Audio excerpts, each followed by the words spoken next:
आज हम चर्चा करेंगे कि भारत में राष्ट्रवाद का बीज वास्तव में कैसे पड़ा।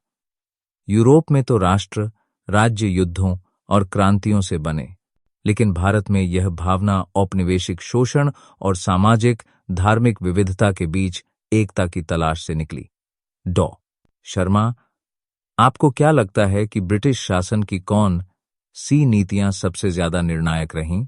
बहुत अच्छा सवाल।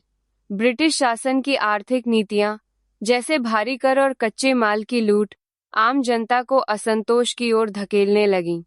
सामाजिक धार्मिक अपमान, जैसे अंग्रेजों द्वारा भारतीय परंपराओं का मजाक, और नए टैक्स ने किसानों, व्यापारियों व अन्य वर्गों को एकजुट होने का कारण दिया।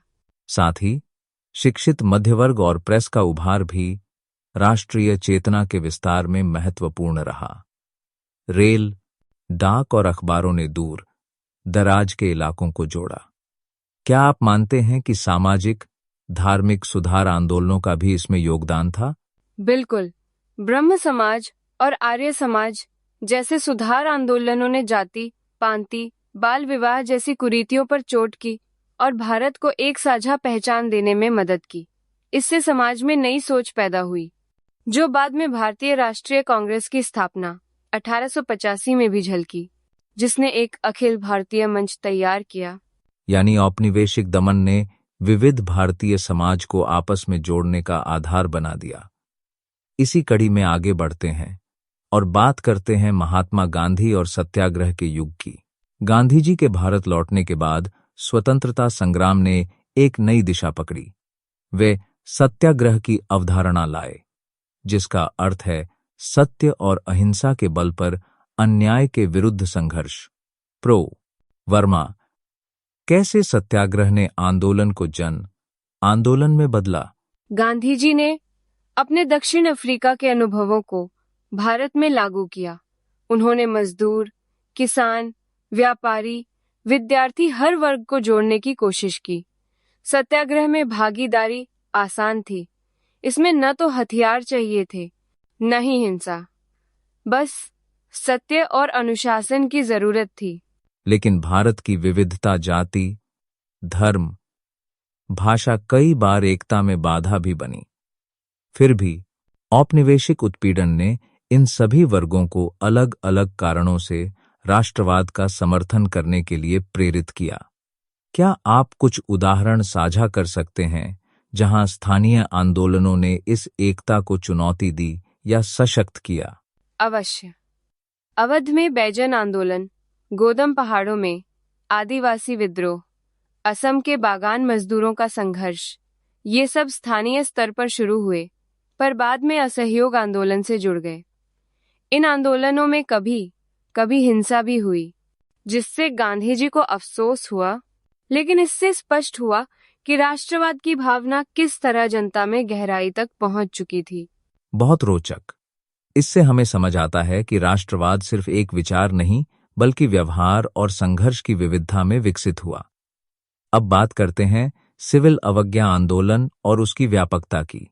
1930 में गांधी जी के नेतृत्व में दांडी मार्च ने सिविल अवज्ञा आंदोलन का आगाज किया। उन्होंने ब्रिटिश नमक कानून तोड़ते हुए आम आदमी को प्रत्यक्ष संघर्ष में उतारा। डॉ.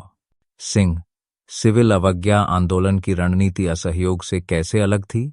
यह केवल सहयोग न करने तक सीमित नहीं रहा, बल्कि ब्रिटिश कानूनों को खुलकर तोड़ने की बात थी।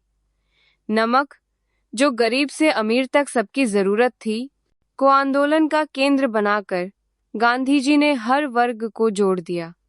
यात्रा के दौरान हजारों ग्रामीण जुड़ते गए और यह आंदोलन सफेद बहती नदी की तरह विशाल बन गया। ब्रिटिश सरकार की प्रतिक्रिया सख्त रही, हजारों की गिरफ्तारी, दमन, लेकिन इससे आंदोलन और मजबूत हुआ। क्या आपको लगता है कि सभी वर्गों की सहभागिता समान रूप से रही या कुछ वर्ग हाशिए पर रहे? यहाँ एक पेचीदगी रही। महिलाएं असाधारण रूप से सक्रिय रहीं, लेकिन कांग्रेस में उनका प्रतिनिधित्व सीमित था। मजदूर वर्ग भी जुड़ा, पर कांग्रेस उद्योगपतियों का समर्थन खोना नहीं चाहती थी, इसीलिए उनकी भागीदारी सीमित रही। इसी तरह दलितों और अल्पसंख्यकों की समस्याएं आंदोलन में पूरी तरह नहीं आई। साफ है कि आंदोलन ने एकता तो बढ़ाई, पर सामाजिक सीमाएं भी बनी रहीं। आइए अब राष्ट्रवाद में विविधता और समावेशिता की चुनौतियों पर विस्तार से चर्चा करें। स्वतंत्रता आंदोलन की सबसे बड़ी चुनौती थी विविधता में एकता लाना। दलित, मुसलमान, आदिवासी जैसे वर्गों को अक्सर मुख्यधारा में पूरा स्थान नहीं मिला। मिश्रा, क्या कांग्रेस ने इन वर्गों का पर्याप्त प्रतिनिधित्व किया? यह काफी जटिलताएं थीं। कांग्रेस ऊंची जातियों के समर्थन को बनाए रखना चाहती थी, जिससे दलितों को खुलकर स्थान नहीं मिला। डॉ. अंबेडकर ने अलग निर्वाचक मंडल की मांग रखी, जबकि गांधी जी ने पूना समझौते के जरिए आरक्षण तो दिलवाया, लेकिन अलग चुनाव क्षेत्र नहीं। मुस्लिम समुदाय की भी अपनी चिंताएं थीं, जिसके चलते मुस्लिम लीग ने रिजर्व्ड सीट्स मांगी।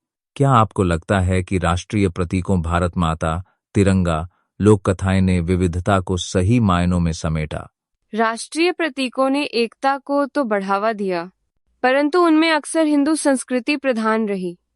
इस वजह से अल्पसंख्यक समुदाय कभी कभी अपनी पहचान से दूर महसूस करते थे। भारत माता की छवि या तिरंगे के रंगों को लेकर भी अलग अलग व्याख्याएं रहीं। फिर भी औपनिवेशिक दमन ने सबको किसी न किसी स्तर पर एकजुट किया। यही विविधता में एकता भारत की सबसे बड़ी ताकत बनी और स्वतंत्रता आंदोलन को विचारात्मक और नैतिक आधार मिला। इस चर्चा के साथ हम निष्कर्ष की ओर बढ़ते हैं।